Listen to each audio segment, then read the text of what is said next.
Assalamu alaikum. Welcome back to my YouTube channel.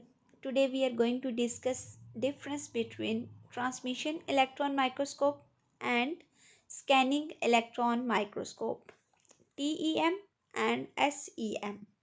पहले हम बात करते हैं फंक्शन की। TEM और SEM दोनों क्या करती हैं? इलेक्ट्रॉन गन से इलेक्ट्रॉन बीम रिलीज होती है, ठीक है। लेकिन TEM के केस में इलेक्ट्रॉन बीम जाती है थ्रू द स्पेसिमन, जिसकी हेल्प से हम इंटरनल स्ट्रक्चर को स्टडी कर सकते हैं। जबकि SEM के केस में इलेक्ट्रॉन बीम जो है वो रिस्ट्रिक्टेड रहती है सरफेस तक, ठीक है, जिसकी हेल्प से हम एक्सटर्नल स्ट्रक्चर और सरफेस जो है उसको स्टडी कर सकते हैं, ठीक है। ट्रांसमिशन इलेक्ट्रॉन माइक्रोस्कोप जो है इसकी रेजोल्यूशन पावर ज़्यादा होती है as compare to SEM। TEM की रेजोल्यूशन पावर है 0.1 नैनोमीटर, जबकि SEM की है अप्रॉक्सीमेटली 1 नैनोमीटर।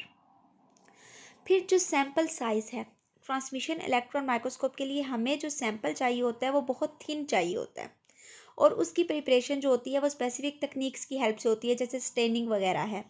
जबकि जो स्कैनिंग इलेक्ट्रॉन माइक्रोस्कोप है इसमें हम लार्ज सैंपल भी यूज़ कर सकते हैं, और इसके लिए जो सैंपल प्रिपरेशन है वो भी बहुत माइनर सी है और इजी है एज़ कम्पेयर टू TEM। इसके अलावा जो ट्रांसमिशन इलेक्ट्रॉन माइक्रोस्कोप है उसको हम बेसिकली यूज़ करते हैं जब हमने क्रिस्टल स्ट्रक्चर्स को स्टडी करना होता है, उसके डिफेक्ट्स देखने होते हैं, ठीक है।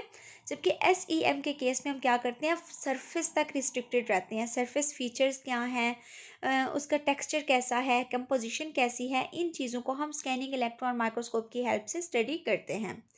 अब TEM के लिए सैंपल साइज स्मॉल होना चाहिए, SEM के लिए सैंपल साइज जो है वो लार्ज भी हो सकता है और थिक भी हो सकता है, ठीक है।